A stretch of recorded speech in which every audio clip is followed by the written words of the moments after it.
Okay, guys, today we're going to be going through our last lesson of chapter 3, dealing with cycles of matter. Now, I want to begin by reminding you of something that we talked about back in chapter 2, and that is that matter it's not created or destroyed. We simply move it around from one place to another, which is kind of the entire premise of this lesson, talking about how we do this within the biosphere. So again, this is recycling. Now, unlike the flow of energy, where we move from one organism to the next, we simply recycle this matter over and over and over again, and we do this in what are called biogeochemical cycles. All three words together. So biogeochemical cycles. We're going to talk about the main ones that we focus on in ecology and give some good examples of each. Okay, so as matter moves through these, again, it is never created or destroyed, it's simply changed. So let's talk about biological processes. These consist of any and all activities performed by living organisms, things like eating, breathing, burning food, eliminating waste products, all of that. Now, that also includes herbivory and carnivory. So if you are eating plants or eating animals, it includes all of those. Geological processes, things like volcanic eruptions, formation and breakdown of rocks. So a volcano erupting under the ocean until it breaks the surface of the water, forms a new island, things like that. Okay, major movement of matter within and below the surface of the Earth. So, the way that the continents are floating on tectonic plates, that would be a geological process. Finally, we have chemical and physical processes, which include the formation of clouds from water vapor, precipitation falling from those clouds, the flow of running water, and the action of lightning. Now, we may not think of lightning as being that important, but we'll see when we talk about nitrification that it is very important. Now, lastly, we have human activity. So, human activity does affect the cycles of matter, primarily the carbon cycle and the oxygen cycle as well, through the use of things like mining, burning fossil fuels, clearing land for farming, things like that, the manufacturing use of fertilizer as well. So, these biogeochemical cycles of matter pass the same atoms and molecules around again and again and again and again and again and again and again and again and again and again and again and again and again and again and again and again and again and again. No, that's not the video messing up. But the reason that I do that is because the very carbon atoms that are found in your body have actually been on Earth for billions of years. And we simply take them from one organism and move them to another, to another, to another. Okay, so let's start with the water cycle. Now, water molecules typically enter the atmosphere as water vapor when they evaporate from an ocean, pond, river, lake, even a puddle, as that puddle dries up, so to say. So it can also enter the atmosphere by evaporating from the leaves of plants in a process called transpiration. We'll talk about that in chapter 7 when we go through photosynthesis. Okay, so if the air, as the air that's carrying it cools, water vapor will condense to form clouds. Those droplets within the clouds become large enough, and then they will fall to the Earth's surface as rain, snow, sleet, or hail, depending upon the temperature. So on land, some of that will flow along the surface that we call runoff. It'll enter a river or a stream. It's carried to a lake, the ocean. It can be absorbed into the soil, and at that point, it then becomes what is called groundwater. Now, if the ground is saturated, so to say, then that water will simply run off and then go into our creeks and rivers and streams. One of the local rivers here, the Sucranachi River, it is very prone to flooding because most of Sumter County, especially those of you who live up in the northern part, know that when it rains, it floods pretty quickly. That's because there's not a lot of area for the rainwater to run off. So that groundwater can then enter plants through their roots, flow into those rivers. If it enters those roots, it can then go through the process of transpiration again, re-entering the atmosphere that way. Now let's talk about our nutrient cycle. So a chemical substance that an organism needs to sustain life or survive is called a nutrient. Every organism needs the nutrients that we're going to go through to carry out life functions, and they pass again through organisms and the environment through these biogeochemical cycles. Now, oxygen participates in parts of the carbon, nitrogen, and phosphorus cycles. There's a typo right there. My apologies for that. And cycling with them through parts of their journeys. It's a gas in the atmosphere. It's released by photosynthesis, and it's used in respiration by all multicellular forms of life. That's all of our major clades and animals, and some single organisms as well. So because of that, let's focus on the carbon cycle. Now, the carbon is a major component of all organic compounds. Okay, we've already talked about that previously in chapter 2. So our carbohydrates, lipids, proteins, and nucleic acids. If you need to go back and review that, that was lesson 2.3. Now, in our diagrams, we have this repeated color coding of biological, human, geological, and physical that will show the different ones of these. So let's look at the carbon dioxide is continually exchanged through chemical and physical processes between the atmosphere and oceans. Okay, so we see with our chemical with things like photosynthesis. Okay, we see the biological respiration, all of those as well. Okay, plants will take in CO2 during photosynthesis, use it to build carbohydrates. Those carbohydrates then pass into food chains and food webs through consumers from herbivory and then carnivory, omnivory, all of those that we talked about previously. The organisms release that carbon in the form of carbon dioxide gas back into the atmosphere, where the process begins again. Okay, so we also see when organisms die, decomposers will break down those bodies, releasing that CO2 into the environment, primarily into the soil, where it is then taken back up as by plants and then re-entering the cycle again. Geologic forces can turn accumulated carbon into carbon-containing rocks or fossil fuels. We see that down here in the form of coal, oil, or natural gas. We have a very unique situation here at Sumter Central High School, and that there's actually an open pit coal mine right across the highway from us. If you pull up Sumter Central High School on Google Maps, you can actually see the open pit mine across the highway. The dump trucks come out all day, every day. They go right down the road to Livingston. They unload it, come back, fill it up again. Process goes again and again and again. Now we're starting to see a lot fewer people wanting to use coal because of its not so savory or good side effects. So carbon dioxide is released when volcanic activity occurs. So when a volcano erupts, we burn those fossil fuels like coal, natural gas, oil, all of that.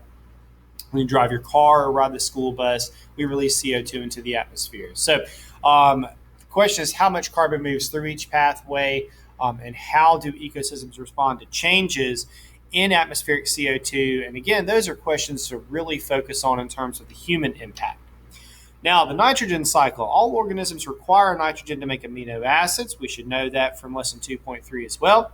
And also our nucleic acids, which combine to form DNA and RNA. So we see here we have biological, human, and our physical chemical processes. So let's explain what's going on here.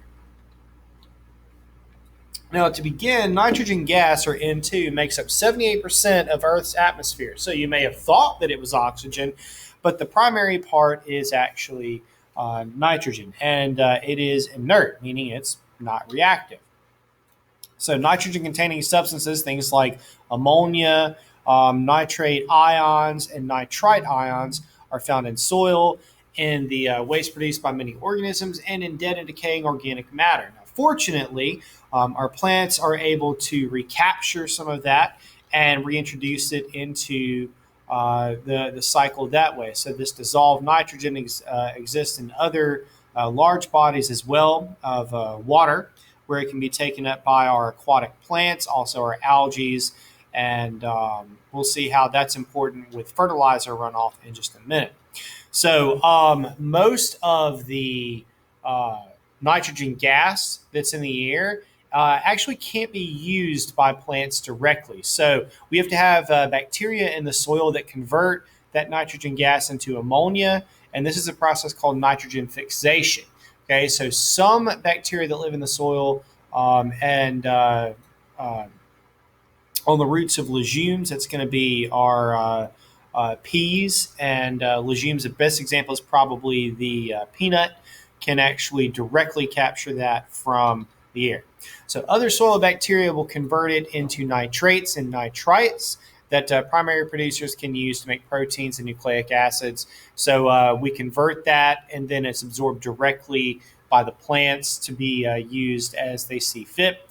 Consumers will then eat those producers, reuse that nitrogen.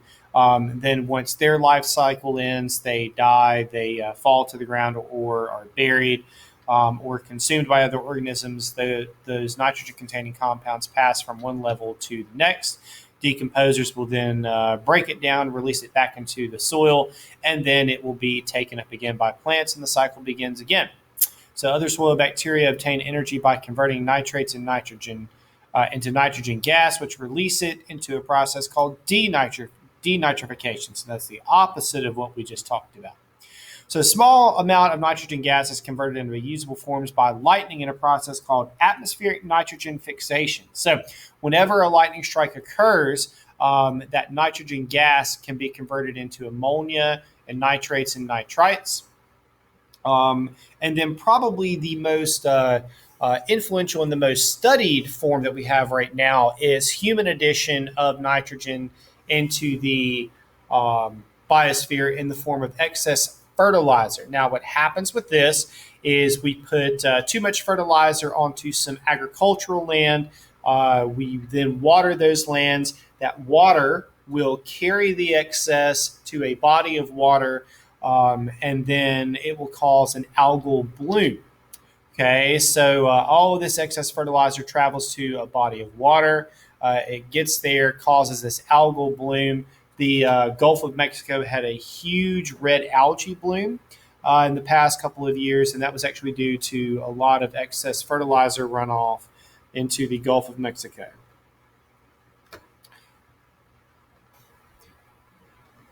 Okay, so let's move to the phosphorus cycle. Now, phosphorus forms a part of vital molecules like DNA and RNA. We already know this again from lesson 2.3. We're going to be referencing that lesson a lot today, obviously.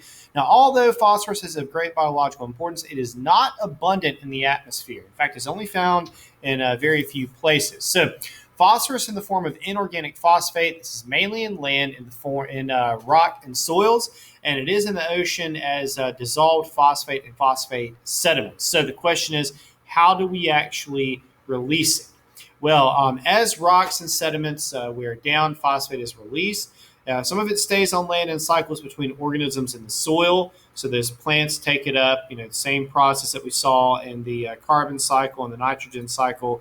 We consume those plants as we do, or as other organisms do. It makes its way into food chains and food webs, and then ultimately to us. Some of it does run off into water, though, and at that point, we see that when we get to the correct slide, when it dissolves, the phosphate eventually makes its way to the ocean, where marine organisms can then process and incorporate it into its biological compounds as well. Okay, and circulates through here as our dissolved phosphates, our green algae, allowing it to be used in our marine food chains and food webs as well. Now, we need to talk about nutrient limitations. So ecologists are often interested in how an ecosystem's primary productivity or the rate at which primary producers create organic material. So if an essential nutrient is in a small supply, primary productivity will be limited. So the nutrient whose supply limits productivity is called the limiting nutrient. Okay, so in soil, the growth of crop plants is typically limited by one or more nutrients that must be taken up by plants through their roots. Most fertilizers will contain large amounts of nitrogen, phosphorus, and potassium. So you'll actually see any bag of fertilizer that you buy will have a triangle on it, and that triangle will indicate the amount or the percentage of those three that is in that fertilizer.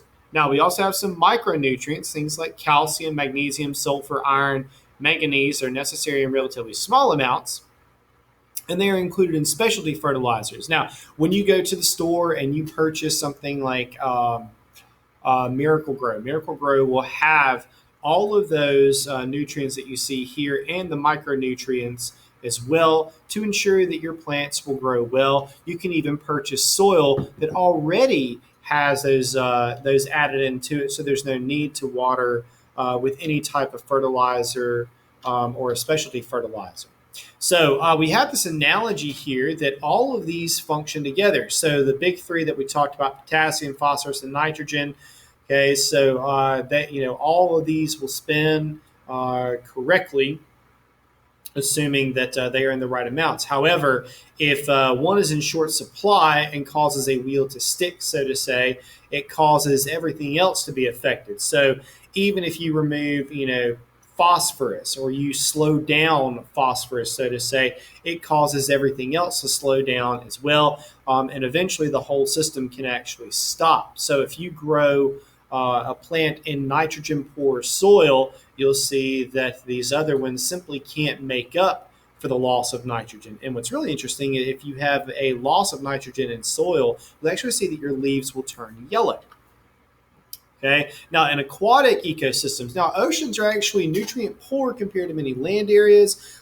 In the ocean and other saltwater environments, nitrogen is typically going to be the limiting nutrient, and this explains why, when there is an excess of fertilizer runoff, that we have this algal bloom, because suddenly there is a huge amount of nitrogen that's available, and at that point, it can cause that algae to produce very, very, very rapidly and in huge numbers. Okay, so we talked about this as well.